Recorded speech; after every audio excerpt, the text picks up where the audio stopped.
Cuando llegamos en el 2007, el universo lo pone a uno donde debe estar. Pues llegamos y veíamos que este lugar siempre había sido un poco maltratado, ¿no? Desde niño siempre me ha gustado la naturaleza, siempre he creído que soy parte de ella y no soy dueño de ella. Entonces empezamos a dejar que la naturaleza empezara a recobrar algunos espacios ella misma. Eso se llama restauración pasiva, ¿sí? Y es una restauración muy acertada porque es la restauración que la misma naturaleza propicia. La naturaleza tiene muchos aliados, ¿sí? Las aves, los roedores, son los grandes sembradores. Ellos traen esas semillas de otros lugares y se posan en una piedra y dejan una planta ahí. La reserva tiene 15 años, 14, 15 años. Empezamos restaurando la casa, arreglándola para poder venir y quedarnos, ¿cierto? Ya nos quedamos una semana, a veces en vacaciones, los fines de semana también nos quedábamos. Ya Juan tenía sus abejas, ¿cierto? Pero siempre nos queríamos quedar un poco más. La tierrita como que nos llamaba más, no, y nos daba mucha nostalgia partir, entonces irnos, ¿sí? Nos veníamos, salía yo de mi trabajo a las 12:30 el viernes, cogíamos el carro, ya, empaquen, nos vamos, allá almorzamos, allá preparamos. Y el día domingo a las 7 de la noche nos íbamos con las maletas, con las tareas, con todas las actividades que podíamos hacer. Entonces cada vez fuimos ampliando el tiempo de estancia en la reserva, en el campo. Y pues ya un día decidimos, no, ya, este es el momento. Pienso que fue un momento muy apropiado porque no nos cogió la pandemia, sino que fue mucho antes de tomar esa decisión. Fue hace más o menos 4 años largos. Entonces es un proceso también que hemos disfrutado mucho. Hemos renunciado también a la ciudad, renunciamos a los oficios de la ciudad y ahora nos disfrutamos 100% el ejercicio del campo, de la naturaleza, del bosque, de atender a la gente, pero en el campo.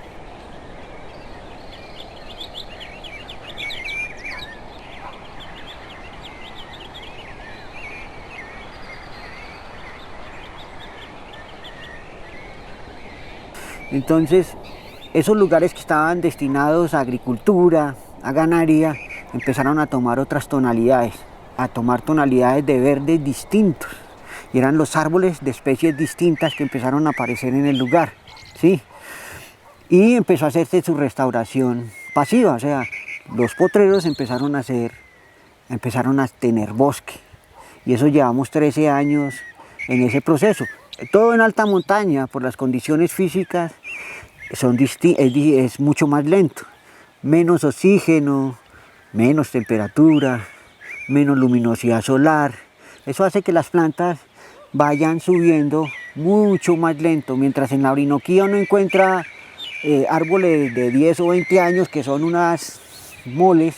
Aquí un Quercus humboldti, que es un roble, de 10 o 20 años es un arbolito de este grosor. Entonces aquí todo es más lento, entonces hay más compromiso y tenemos que tener más respeto porque es un lugar que se restablece o se restaura más lentamente.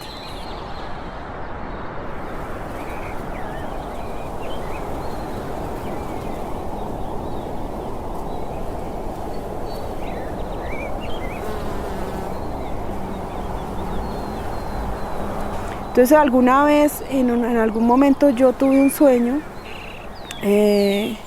no recuerdo cómo era como unas mujeres que nos decían, pero mire, recuerde lo que tiene su esposo, ¿sí? Como su esposo ya tiene una marquita ahí, mírele la marquita y miren a ver qué oficio es.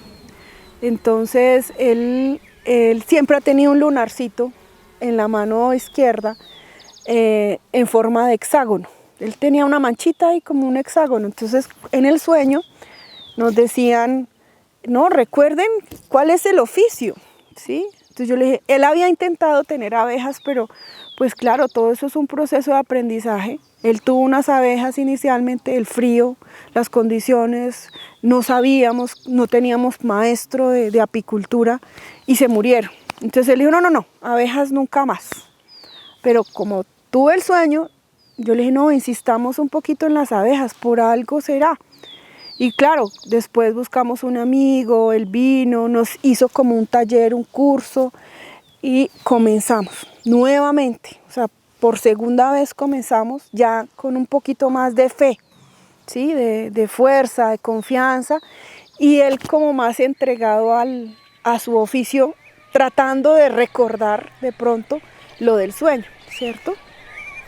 Y pues desde ahí como que ya a los 2 años ya como que despegó la apicultura, aprendió solo, digamos que empezó a soltarse a ser apicultor, ¿sí? Yo todos los días voy y miro las abejas, no tengo que abrir las cajas para saber cómo están, simplemente por observación yo sé que las abejas están bien o están mal. Entonces hago un recorrido que no me demoro en este apiario, porque tengo en varias reservas naturales más abejas, pero en este apiario que tenemos 35 colmenas, hago un recorrido de 1 hora, observo las abejas 2 o 3 veces por semana, no les abro sus casas, solamente por observación y sé si están bien o no. El resto del día con la familia, o si quiero ir a caminar la montaña, o sembrar árboles, o recoger semillas. Hay tantas cosas que se hacen acá que lo hacen todos los días distinto, porque uno también tiene que salirse de la monotonía de la vida, de la existencia. Tenemos que ser todos los días, hacer algo distinto para que nuestra vida todos los días sea rica, bonita, pero siempre en pro, buscando un beneficio para nuestra casa. Eso siempre buscamos. Bueno, el aprendizaje con las abejas es diario, es continuo. Todos los días se aprende algo. Hoy se aprende que por el clima, hoy se aprende que el sol, hoy se aprende, digamos, que ciertas especies les gustan más que otras, ciertas flores. Se aprende también, por ejemplo, que para que ellas estén sanas también todo el ambiente tiene que estar sano, ¿sí? Nosotros, por ejemplo, mantenemos una huerta orgánica, no fumigamos con nada porque también sabemos que en cualquier momento están las abejas allí, entonces procuramos un ambiente sano, ¿no? El aprendizaje es todo el tiempo. Ellas son una sociedad tan organizada que todo el día, todo el tiempo hay enseñanzas de comunidad, de compartir, de, no sé, de una sociedad equilibrada, ¿sí? De pronto en eso, ¿no?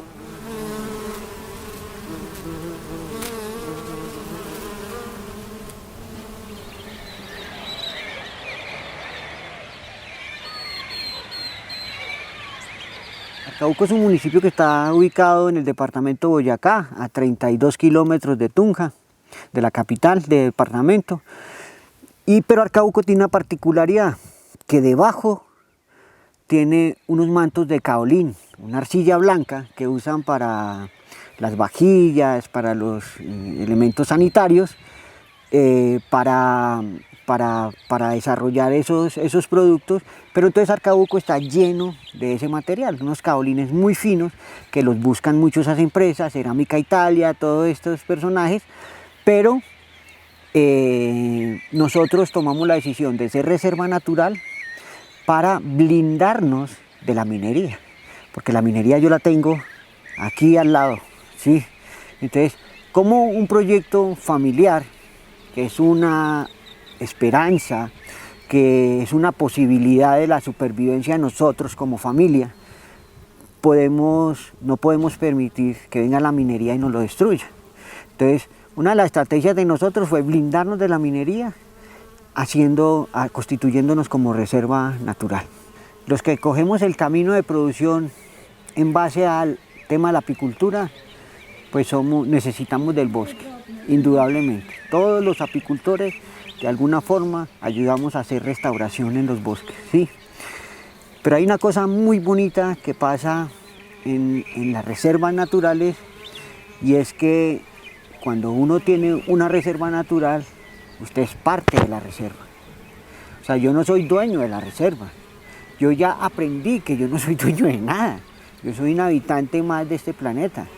Aquí van a venir otras personas y van a conservar o no, pero mientras yo exista acá, decido tener unas acciones más amorosas con mi casa. Llega la apicultura como un modelo de producción donde me brinda a mí la oportunidad de estar bien, dignamente, vivir bien, porque hay un imaginario de que el campesino vive mal y en la pobreza y la tristeza y el trabajo infinito, pero no es así. Uno puede ir al campo a vivir dignamente, muy bien, con tiempo para hacer otras cosas, y yo lo encontré con las abejas. Sí, porque eso es lo que tenemos que ir al campo. Al campo no tenemos que ir a sufrir. El campo es un lugar divino, hermoso, maravilloso. ¿Por qué ir a sufrir a ese lugar divino y hermoso? Tenemos que buscar de esos modelos productivos que nos generen la economía para vivir bien, estar bien, ser felices, tener tiempo para ir a montar bicicleta, caminar la montaña, reírnos, atender los amigos, reírnos con los amigos, disfrutarnos la familia. ¿Por qué sufrir en el paraíso? Yo lo encontré con las abejas. ¡Gracias, abejas! Bueno, las abejas son unas maestras. Realmente son supremamente ordenadas, organizadísimas. Son una comunidad completa en servicio, en función de la vida. Son las arquitectas de la vida. Sin ellas no viviríamos ni nosotros ni las demás especies, ¿sí? Hay un dicho que dice que el 70% de tus alimentos han sido polinizados por las abejas, pero realmente no es solo de los alimentos humanos, de todos los alimentos de todas las especies. O sea, los pájaros, los roedores, los mamíferos, todos dependen de las abejas, no solo nosotros, ¿sí? Todas las especies del planeta, las que viven en la tierra, las que viven en el agua no, pero las que viven en la tierra sí. Entonces esa relación tan profunda como tan significativa, por algo Dios las puso en nuestro planeta. También fuimos llamados un poquito en este ejercicio cuando hubo una crisis hace unos 3 o 4 años que empezaron a morir en cantidades. Claro, aquí también se murieron. Y es como cuando se mueren las ballenas, ¿no? Que la sociedad se conmociona o se entristece, pero no sabemos qué hacer. Entonces eso es un llamado de atención a la humanidad, ¿sí? Si se están muriendo es por algo, atendamos ese algo, porque de ellas depende la vida, no solo nuestra, de todos. La apicultura da muchas posibilidades. Entonces, la apicultura no es solamente miel, la apicultura está ligada al polen, a los propóleos, a las ceras de abejas, que de ahí salen algunos productos cosméticos. A nosotros en la reserva uno de los productos también que salen del bosque son los propóleos. ¿Y qué son los propóleos? Todo el mundo habla del propóleo, pero a veces no saben el origen, ¿sí? El origen de los propóleos son exudaciones de los árboles como estrategia para limpiarse, para curarse, para sanarse. Como las abejas han evolucionado a la par con los árboles, pues los propóleos que exudan los árboles, porque es su estrategia para mantenerse saludables, también para comunicarse, las abejas los recogen esas resinas, esas ceras que los árboles exudan para protegerse, y las abejas los llevan a la colmena. Y con eso las abejas propolizan la colmena para que no hayan infecciones ni por virus, ni por hongos, ni por bacterias. Y hay otra cosa adicional. Si un animal se mete dentro de la colmena grande, dícese una rana, una lagartija, un grillo, y no la pueden sacar, lo propolizan para que ese animal en su momento de descomposición no sea un vector de enfermedad. Entonces lo momifican con propóleo. Entonces própolis, por eso própolis es defensa de la ciudad, en griego. ¿Sí? El própolis es un alimento maravilloso. Nosotros nos especializamos también en propóleos porque el bosque altoandino produce mucho propóleo y de muy buena calidad, y lo que hacemos es cosechar parte de esos propóleos, hacerle algunas diluciones y sacarlo al mercado para que eso también sea una parte de la economía del lugar. Entonces, las colmenas que producen miel, producen polen, producen propóleos, producen ceras, producen jalea real, pero no todos los apicultores hacemos todo.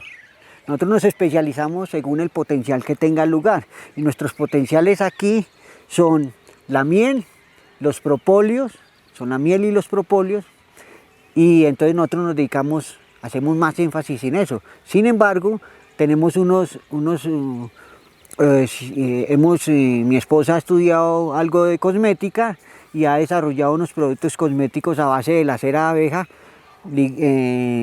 integrada con aceites para cosmética, la rosa mosqueta, el aceite de copaiba, y entonces desarrolla eso. Entonces la apicultura es una gran variedad de servicios, que eso hace que se dinamice la economía de la familia.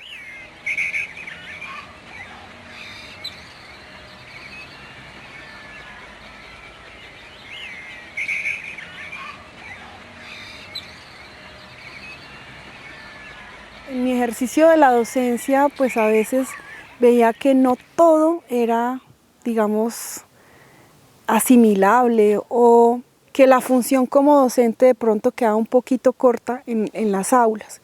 Cuando vinimos a hacer este proyecto de apicultura y empezando la interacción con la gente, con las familias, con la comunidad, vimos la necesidad de formar, ¿cierto? Como de compartir la experiencia, pero también de una manera didáctica.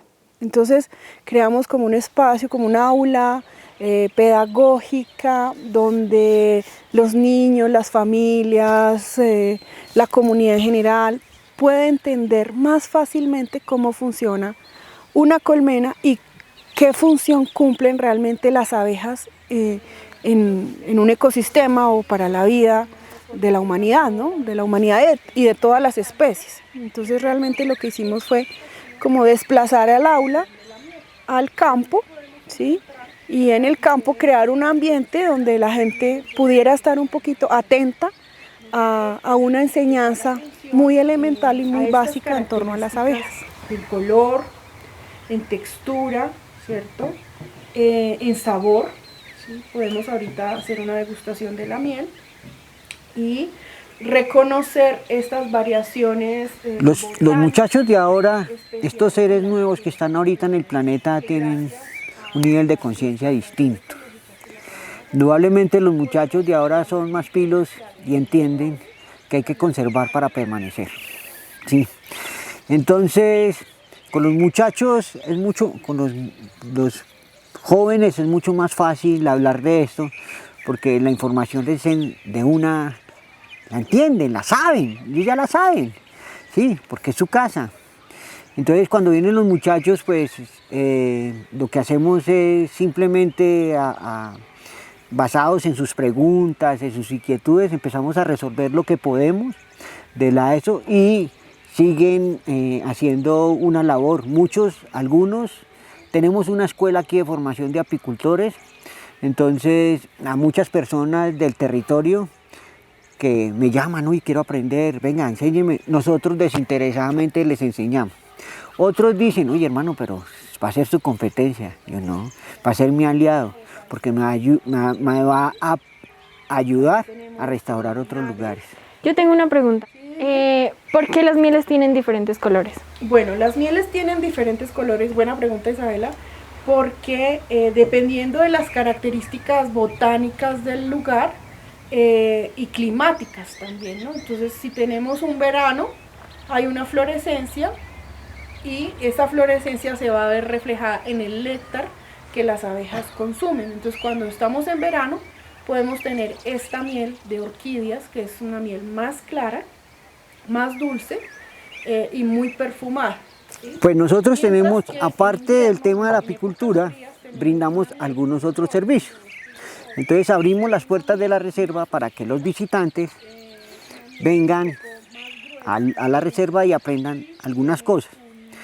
Entre ellos es la relación de las abejas con el bosque, lo que hacen las abejas para el tema de restauraciones, y por ejemplo también hacemos cómo es la vida de las abejas dentro de la colmena, o sea, cuántos cuántos individuos de abejas pueden haber dentro de una colmena, cómo se dividen las labores dentro de la colmena y cómo hacen sus casas, sus estructuras dentro de la colmena y cómo disponen esos lugares para almacenar o alimento o almacenar los huevos para que sean las nuevas crías de esas abejas que se van deteriorando por el paso del tiempo.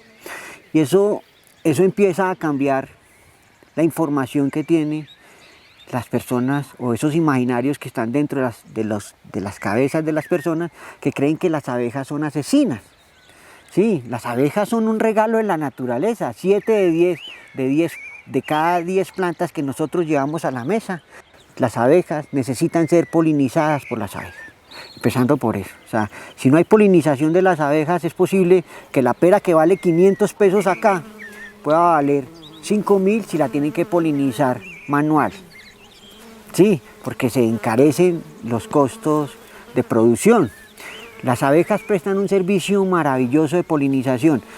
Si una sola abeja, puede polinizar 5.000 flores en el día. Son 5.000 oportunidades que tienen las especies botánicas de permanecer en este planeta. En la medida que las abejas han hecho su trabajo, es decir, han restaurado ellas mismas, tienen su lugar, polinizan, pues muchas más especies salen, brotan, ¿cierto? Tanto de flores, de árboles, de hongos, bueno, diferentes especies que se están regenerando naturalmente o silvestremente, ¿cierto? El hecho es que al dejar quieto, ellas regeneraron el terreno, ¿sí? Un terreno que antes era pastoril, de vacas, ¿cierto? De servicio, ¿cierto? Ahora es un terreno restaurado completamente y productivo en dos sentidos. Hay muchas plantas, muchas flores y muchos frutos. Y los frutos también nos hacen sostenible nuestra existencia, ¿cierto?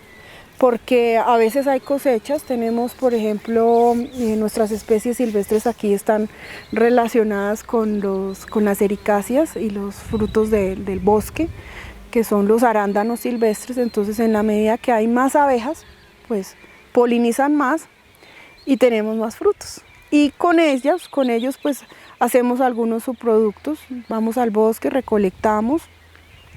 Cuando hay cosechas, hacemos conservas, mermeladas, vinagres, bueno, de los frutos de los que ya abundan en la restauración, ¿no?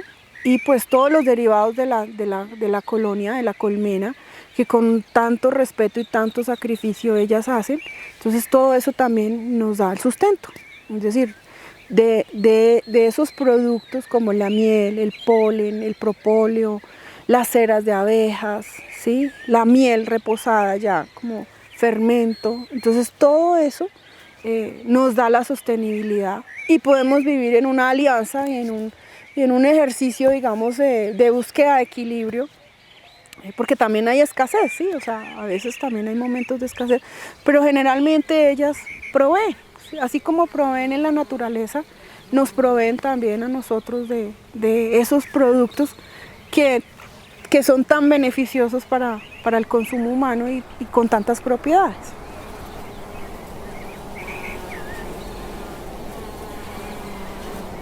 Mire, cuando las personas encuentran que ese modelo productivo genera ingresos, la gente se reconvierte. O sea, generalmente la mayoría de las personas quieren tener una rentabilidad de X o Y producto o proyecto, ¿sí?